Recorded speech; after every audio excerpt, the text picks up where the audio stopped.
Hello again, do-it-yourselfers. I'm Terry Peterman, the Internet Electrician, and welcome to another video short on current topics at electrical-online.com and of course right here on YouTube.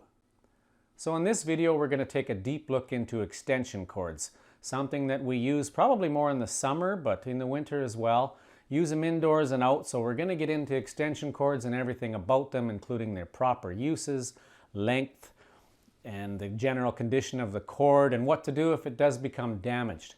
We'll also finish up the video with an extended look at how to wrap up a good long extension cord in what I think is the best method available, and that's the folding method. Now I have a video on extension cords from previous times that we didn't have a high definition camera, so I'm going to link that in the description below, as well as the one on wrapping up a long extension cord. So have a look at those as well. There's some good information there, but we're just going to go a little bit deeper and with a little better video quality. So without further ado, let's get started. So what is an extension cord? Well, as the name implies, it's an extension of our home's electrical system, and we use them when we can't quite reach the outlet with the cord supplied with an appliance, so then we need an extension cord. But important to note that we do not want to use these in a permanent installation. So if you need an outlet closer to a permanent appliance, then you need to get a proper outlet installed closer to it so that the factory supplied cord reaches that outlet. But there's times when we need extension cords, and so then you want to choose the proper extension cord, the proper size, the rating. Is it indoor, outdoor? Is it 2-prong, 3-prong? All these things need to factor into your decision on what cord to use. You also want to make sure it's the proper length, make sure it's long enough to get to where you need to go, but not too long that you've got a bunch of excess laying around that provides extra resistance and heating that you don't necessarily need. So, a couple things to remember when we're talking about extension cords. You want to make sure that they're not going to create a trip hazard, so you don't want them dangling from tabletops or over counter edges where you can trip over them and knock the appliance off that it's being used for, especially something like a heating appliance. So make sure that you insert the plugs fully, of course, into the outlet so that there's no prongs showing when you've got that cord plugged in. No parts of the prong sticking out. Make sure you insert them fully into the outlet. Never remove that third ground prong. I know that is done quite frequently with people that just don't know any better and think that if that 3-prong cord, male cord end that they're trying to plug into a 2-prong extension cord doesn't quite fit, just cut that off. Well, no, you never want to do that. If it's a 2-prong, 2-wire appliance that's double insulated and does not need a ground wire, then that's okay to use a 2-prong extension cord. But if it's 3-prong with a ground, you definitely need to get a 3-prong extension cord and make sure all those prongs are in good shape. Now, if you're using an extension cord inside the house, let's say in a location where a bed is going to push up against it, then you want to make sure you put an angle plug on that cord. You want to watch that no furniture is going to be pushed up and pinching that cord, causing some damage. And you also want to never use a cord when it's coiled or looped, because that can create unnecessary heating. Also, you never want to staple or tack an extension cord into place, because that would imply that it's going to be there more than for temporary use. And the other, of course, obvious fact is you don't want staples to puncture or damage the cord. So we don't want to do that. So now once you've decided what cord you're going to use, you should inspect it for damage. Make sure that it's in good shape. No nicks, cuts, or worse yet, tears and broken cables in it. So let's get into that, what to do if you do find some damage on an extension cord. So here's an example of an indoor extension cord. Now this particular cord has got a label on it here. It's almost worn off, but I can still read that it says maximum 13 amps, 125 volts, it says on the male end. And the female end even has a child guard here for the unused outlets.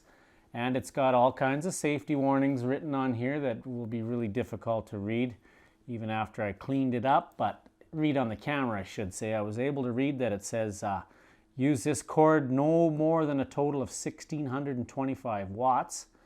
And this cord set is rated at 125 volts for indoor use only. So just double checking the math on that, it said 1625 watts. And that divided by 125 volts and that's the 13 amps that they said. It's rated for a 13 amp, 125 volt. Now, important to note that with extension cords, their current rating is not the same. It's a little more tolerant than it is of permanent wiring, so that's about a 16 gauge cord, good for 13 amps, whereas in permanent wiring, 14 gauge cable is good for 15 amps only. So it's quite a difference here.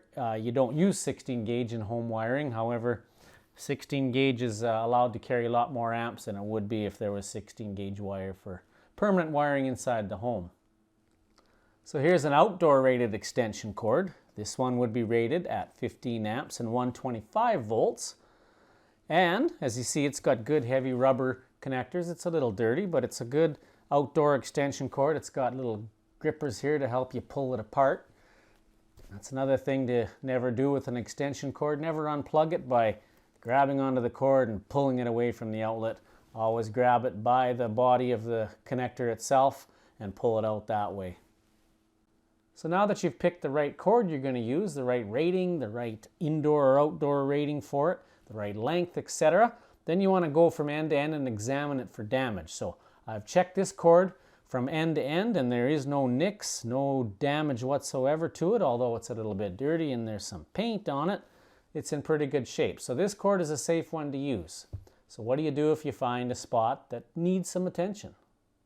So let's say you've examined your cord. Here's a black one now we're going to look at, and you found a nick.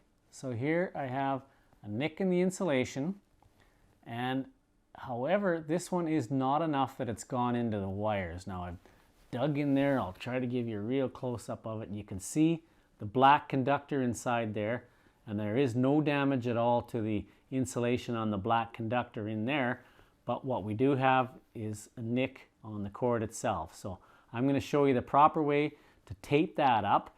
Ideally, if the damage is too much, you can't do this, but like I said, if there's no damage to the conductor insulation, then you can go ahead and tape up something like that. So the disadvantage of taping up a cord like this is that once you've got it taped up, another user may look at that cord and think that the damage was worse than it is and want to unwrap that tape to find out what's wrong with it, or if nobody's done a poor splice on it or anything like that. But something like this, superficial damage, you can just tape it up and make it waterproof again. So I'm going to show you how to tape that little damaged area up properly. So as you can see, this cord has no end on it. I'm going to use that to show you how to install a cord end. And I purposely made this damage here so it was the right depth and not to damage the inside conductor, just so I could demonstrate the proper way to tape up a spot like this. So using some good electrical tape, not the cheap dollar store stuff. As you can see, this is CSA rated electrician's tape. You want to start at the damaged area, and you want to begin wrapping, pulling the tape nice and tight, and then you move away, start at the damage and move away, and then go back over the damaged area. You don't want any wrinkles in your tape. It wants to be nice and tight, nice and smooth. Go back over the damaged area and then overlap where you've already taped a little bit. Then your next pass back across, and again overlap where you were before by a little bit. And 3 or 4 times is plenty. You don't want a big gob of tape here. But as you overlap where you finished off, that ensures you got a nice watertight seal on that cord. So there, I think I've gone about 4 times. Break the tape, smooth down that end, and there you have a decent repair on some minor damage. Now, just as a side note here, if you didn't want to conceal what the damage was just to assure people that the cord is safe, you could use something like this. It's a crystal clear Gorilla Tape. It's good for patching and repairing and waterproof seals. Not really electrically rated, but again, if there's no electrical damage to no damage to the electrical components of this cord and only the outside protective jacket, you could use something like Gorilla Tape Clear so that you can see that there was no broken wires, just a patch to keep the integrity of the waterproofing of that cord intact, protecting that outer jacket. So let's say you've actually done some catastrophic damage to your extension cord. You've cut it with the hedge trimmer or maybe the lawnmower, and now you got a problem. So a couple things you can do. If it's close to the end that you damaged it, then maybe you just cut it off and put on a new cord end, go buy yourself the proper cord end and replace it.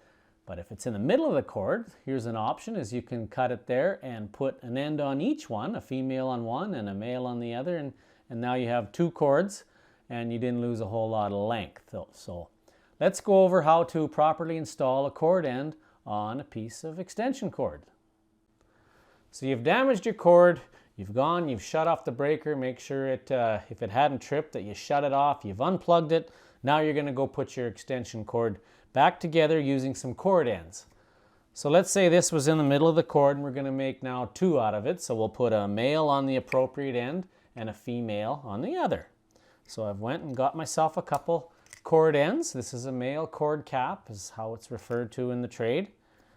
And we're going to put it on the end that is the male.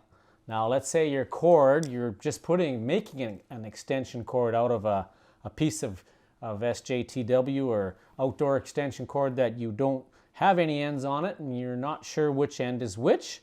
Believe it or not, there is a correct end to put these on. So if we didn't know that the other end of this was the female and the male goes here, one way to tell is that here's your cord cap plugs into the outlet, ground prong down. This is always the hot side. This is the neutral side.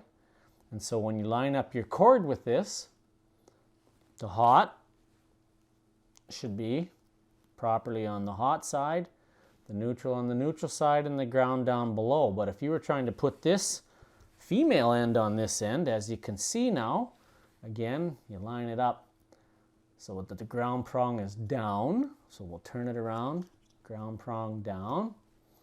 You got your ground. I'll show you that on the bottom.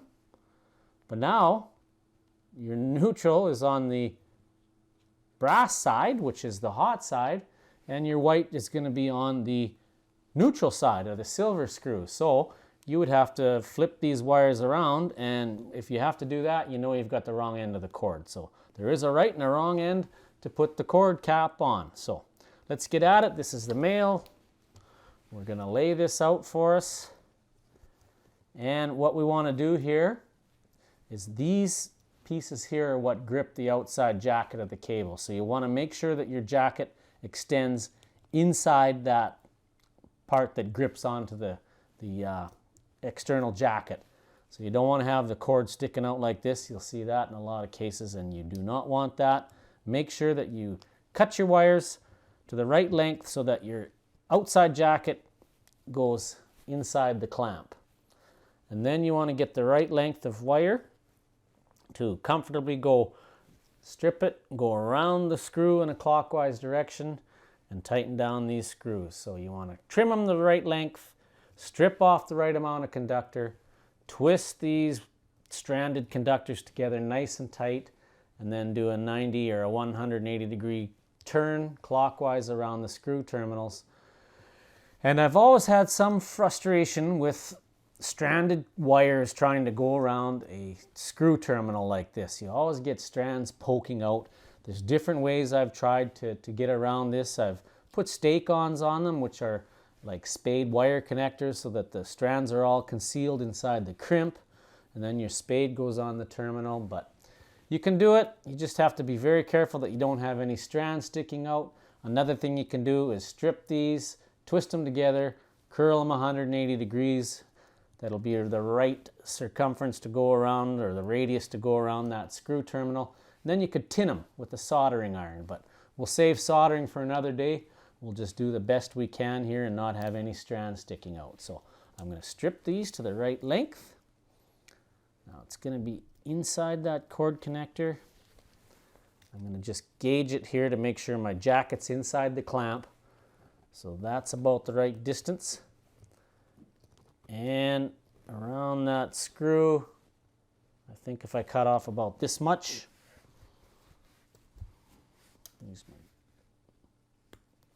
And then cut them all the same length.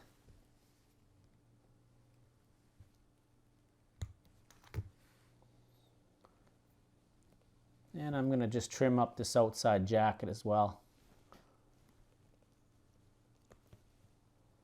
Make that nice and even. Okay, I'll strip my conductors. Always start with the ground, using the proper 14 gauge strip.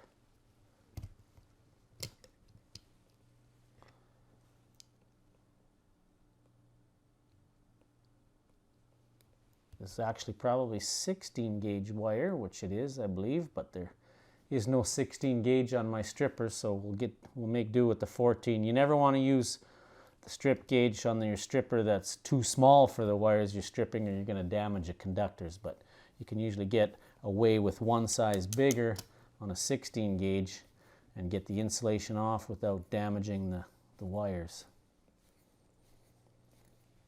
So twist those together nice and tight. Now we'll connect my ground first. And you can see here, Phillips or standard slot screws in there. Prefer to use the Phillips. You can use a standard blade screwdriver if you don't mind slipping off and stabbing yourself in the hand with a dirty screwdriver. Experience talking there. So back that screw out all the way. Take your ground. No strand sticking out. Curl it nicely. And then put it around the green screw and terminal. Like that. Tighten that down firmly. And there you can see I've got no strands sticking out. The wire itself is curled 180 degrees around that terminal, and the screw's tight. So we'll do the same now for the hot, which is the brass terminal, and the narrower slot. If you're going to compare it to the receptacle or the cord end you're plugging it in, the hot terminal is the more narrow blade on the receptacle or the cord end, and the wider terminal is the neutral. So again, twist that nice and tight, bend a nice loop on it, and then bring it around. I usually work ground, neutral, and then hot, but in this case it just worked out that the hot wire was ready to go, so terminate it next. And now again, as you can see, it's underneath the screw head firmly, or fully I should say, wrapped around 180 degrees, and the screw is tight.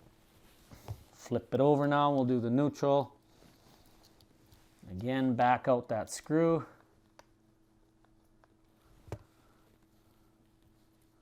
Twist those strands together nice and tight so we got no stragglers. Bend our loop in it. And again, bring it around that screw head terminal. Clockwise, always clockwise. And that's so when you tighten that screw, it tends to pull the wire around the terminal instead of pushing it out if you were going counterclockwise. So you can see nothing sticking out there.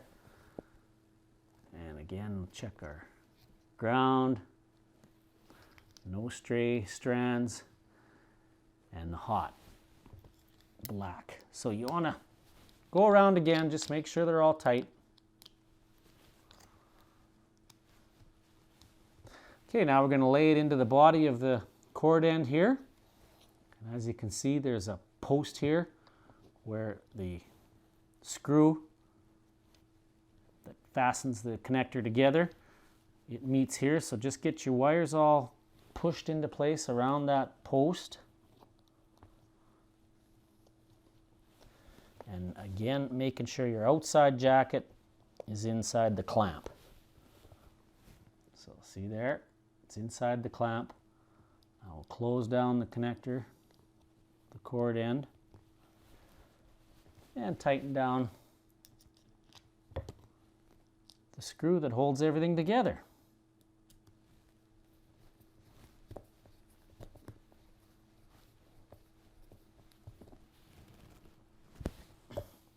Make sure your cord cap is all tight together, and give a little pull on there, and it doesn't slide out of there at all. You can't feel it moving, so you know that your outside jacket is pinched in the clamp good. So if you do pull on the cord end, you're not pulling on the wires, you're pulling on the outside jacket. But as I mentioned, always pull your cord out of the socket, out of the outlet, using the body of the cord cap, not the cord. So there's our male end on. Now we'll go do the female end. So we're ready to do the female end. Now you want to strip the outer jacket. Everybody has a different method of doing this. I like to use a utility knife, and I like to just score the jacket, not going all the way through. And it's okay to be a little bit longer because you can always cut off a little bit of wire. But I like to just not go all the way through the jacket. But at the end, it's okay to go right through, and then grab that with a needle nose pliers to get it to pull apart.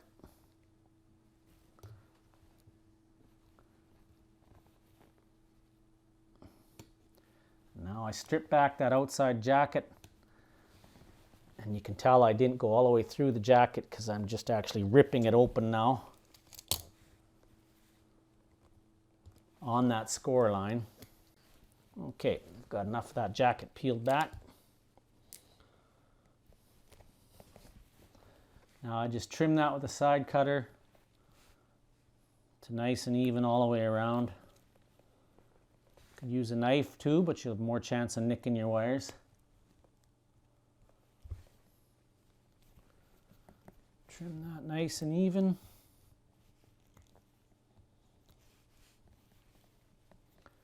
Keeping the conductors themselves out of the way.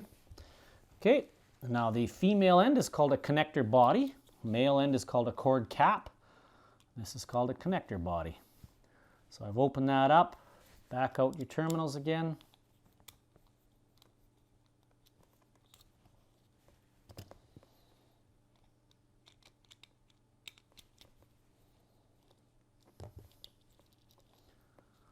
Looks like this one's got a little extra guard around the ground wire.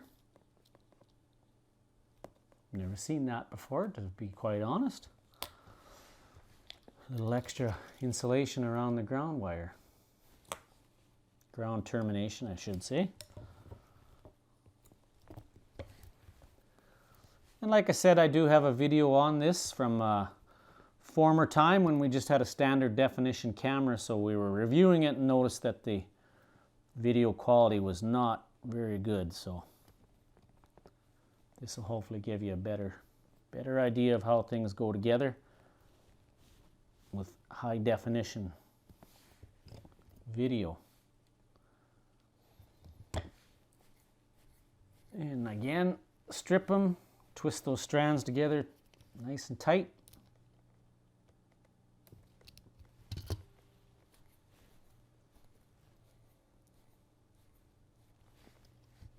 Should take my ring off. I sometimes get in trouble from people, other electricians that watch my videos and say, oh, an electrician should never wear rings when working on electrical equipment. But of course, with it out of the wall, I do not think there's any danger of getting a shock through my ring here, but we'll just appease the critics. Okay. Now, again, we'll start with the ground. Bend that loop in the wire and put it around the green terminal.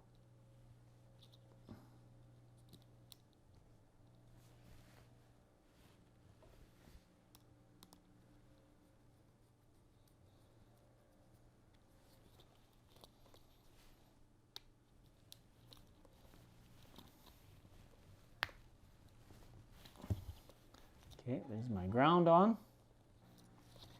And again, you can see now the cord coming out of the jacket. You've got your neutral coming out on the right side of the ground wire.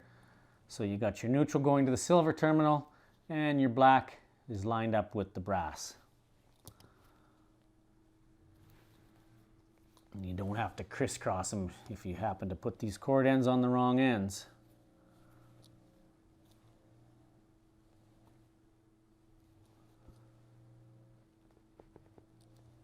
Neutral on.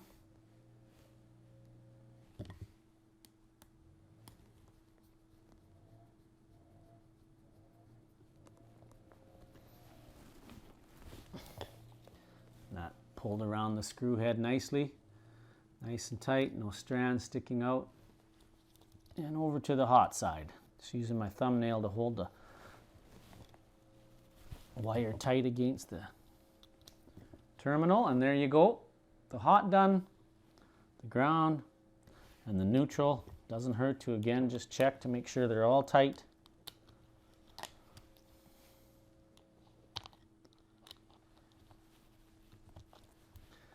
Okay, and now we put this together again.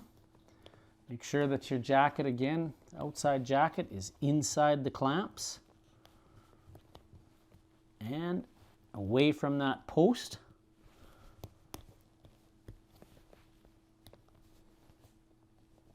And that the wires aren't going to be pinched when you put the cord end together. So tucking that green down out of the way.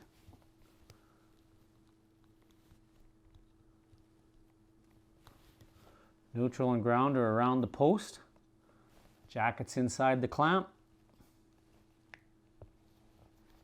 And put our screw back in place. All right, now the final thing you should do after you've put cord ends on is check them with a plug tester or a meter. Make sure you've wired it correctly at both ends. Let's do that. All right, so using my plug tester, I checked the outlet or the receptacle that I plugged this cord end into, and it read fine. Of course, on the schedule there, you can see it read that the circuit was correct, wired correctly with the 2 amber lights lit. So then I plugged the cord into that receptacle, and now come to this end to make sure that everything's good right out at the end of the cord. And again, the 2 amber lights are lit, so it tells me that it's wired correctly. And hey, while we're at it, we're supposed to test those GFIs at least once a month, or once a month, I should say, not at least. So we'll push the test button for GFIs, and you see the power has been removed from that outlet due to the ground fault circuit interrupter technology. So there you go. We put a cord male end and a female end on a piece of cord.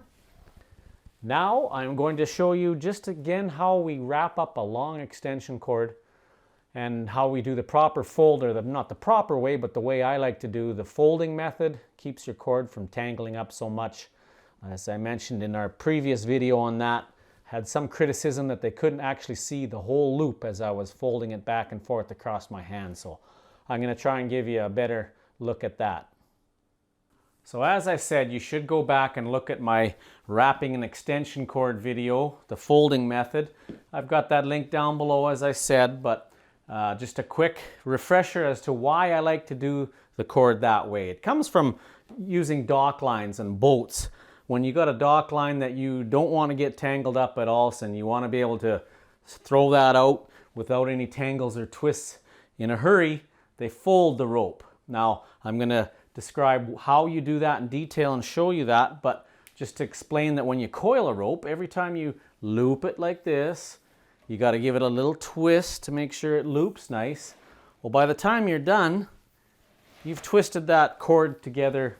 You've twisted it around and around and around, and that makes it difficult to undo without tangling it up.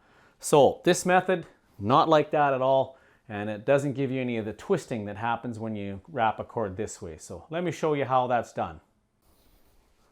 Okay, and so the criticism in my last video was that they couldn't really see what I was doing when I was actually pulling the cord in and wrapping it up. So here is a close-up shot. You lay it across your hand, and you want to leave that tail long enough that it's not going to be in the loop.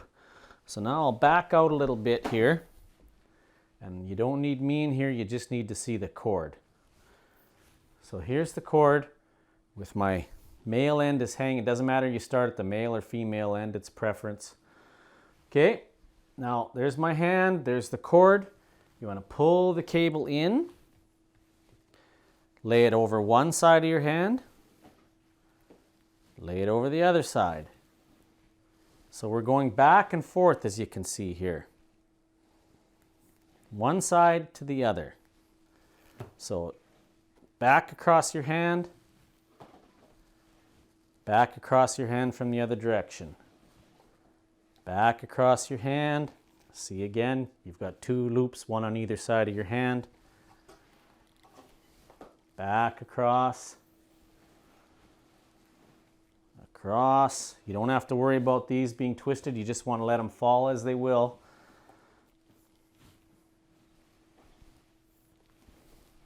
Across. Again, one way then the other. Just to show you again, we've got just a loop on either side of my hand, even on both sides, making sure that your cord end doesn't get tangled in there. Across your hand, across again, from the other direction. Now this is a 100-foot cord.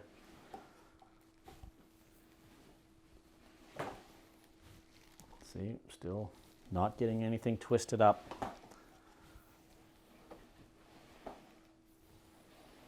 You don't have to worry about putting a half twist like you would if you were coiling this rope or cord. Rope on the brain. All right, so now when you're done, here's your other end. Again, you don't want it to be inside and getting messed up in these loops. So, and you want to make this last loop a little bit longer than the rest of them. So, without having that cord end get into the loops, you leave this one longer. And now you grab that like this and twist it around the coils. Pull it nice and tight like that. Go through the middle. And then you can pull that all nice and tight. And you can hang it now from here. It's not going to come apart. Or you can take it a step further and bring that last loop over the top of your coils.